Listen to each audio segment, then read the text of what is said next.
Well, with us right now is Janie Durrell, and although she's officially the second vice president on United, she became the acting chairperson for the meeting on Tuesday, and good to have you here. Welcome. Thank you. And that is because there was a couple resignations, as we have mentioned, correct? Yes, yes. And the board has deep regrets that we have lost our president and our first vice president. They're going to be well missed. They were just wonderful board members and worked very hard and a lot of dedication, not just to the board, but also to our community as well. Right, they certainly were, and I knew both of them pretty well because over the years they've come on the show quite often. So I know they're going on to other things. And along with that, of course, United is looking for 2 people to fulfill those slots, right? Yes, and due to their resignation, we are looking and accepting applications for qualified candidates willing to serve on the United Board of Directors, and both of the terms do expire this October. It's a great opportunity for members of our community to serve on your boards and your community. Applicants must be full-time residents and lived here in the village at least 6 months. To apply, please visit the general manager's office in the community center to obtain the applications and specific instructions. You can go in and see Leslie Cameron, the administrative assistant. She has your application and will give you a lot of information. The applications are open until April the 6th at 5 p.m. And then the candidates will be interviewed by the board, and at that time, that's April the 11th, we will then appoint 2 of the vacancies that we have. Right. And of course, after that, once they are appointed, the next step is you have to have a short organizational meeting, because then you have to vote on who's going to be the officers, correct? That's right, that's right.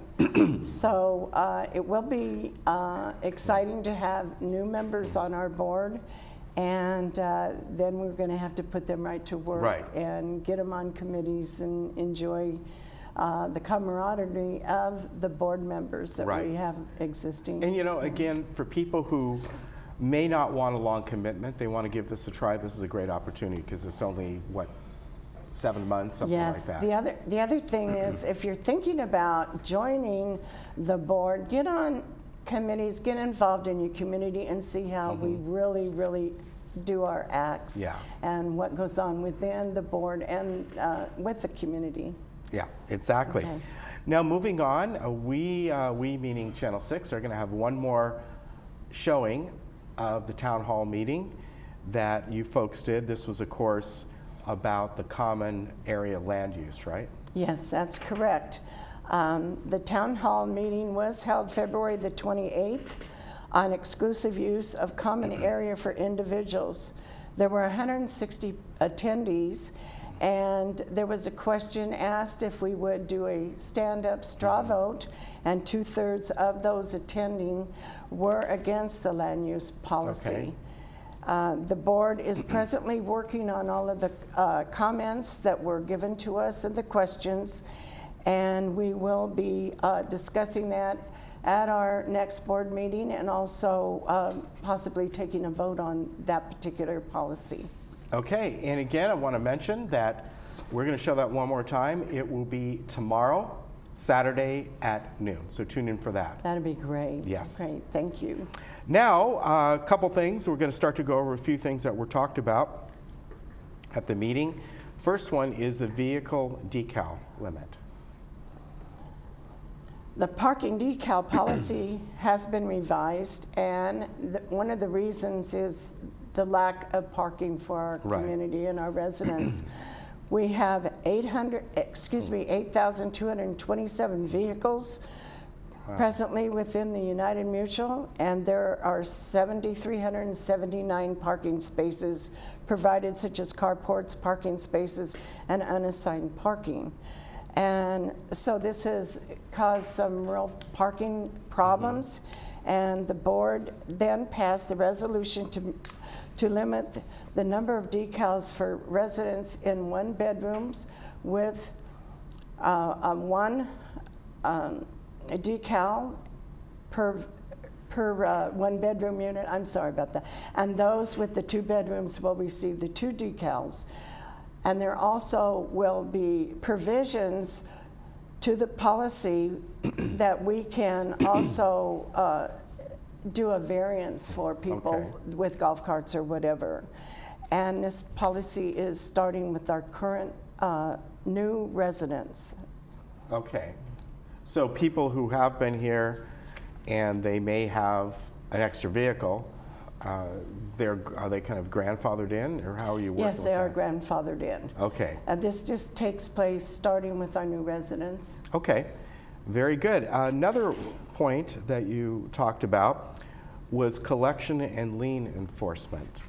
And this really, if I'm correct, went along the lines of not so much delinquencies and their assessments, which has been talked about before, but one of the things that were brought up, if people have fines that they haven't paid for various reasons, right? It's a new enforcement policy that will be used to collect the non-assessment delinquent amounts such as fines, fees, and chargeable services.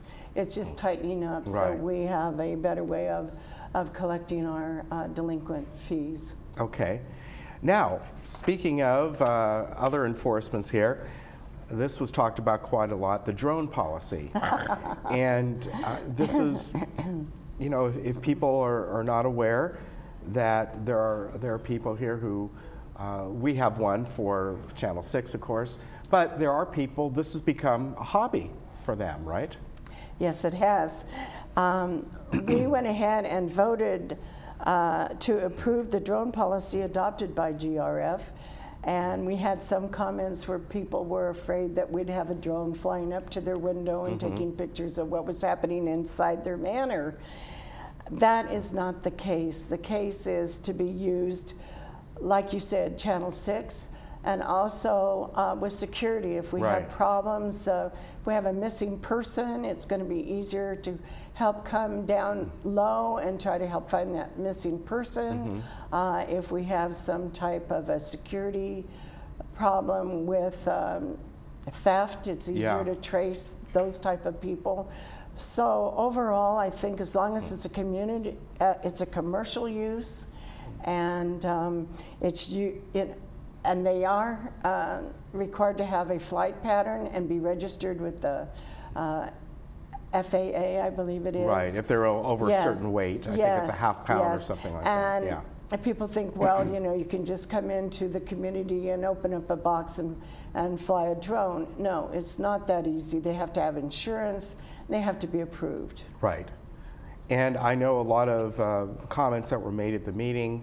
As you said, people didn't want it at all. But the point is, had you not approved this, then there would be no policy at this point to at least get things started. Yes, and it gives us a little bit more control. Right, exactly. Moving on to laundry equipment, and what you folks talked about here was kind of 2 things. One is raising the cost to do your wash from 50 cents, I think, to $1. And then the other part to that is what to do about the dryers, because right now the dryers, there is no cost. And do you replace them? Do you put in coin-operated dryers? So a lot of discussion here. There was, and there was a policy that will be coming up. It was just a vote of the board at this time to change the 50 cents to $1 per load. We are losing quite a bit of money, and every year it seems our expenses are going up. So a lot of people think that sometimes the board just makes a decision without thinking about it.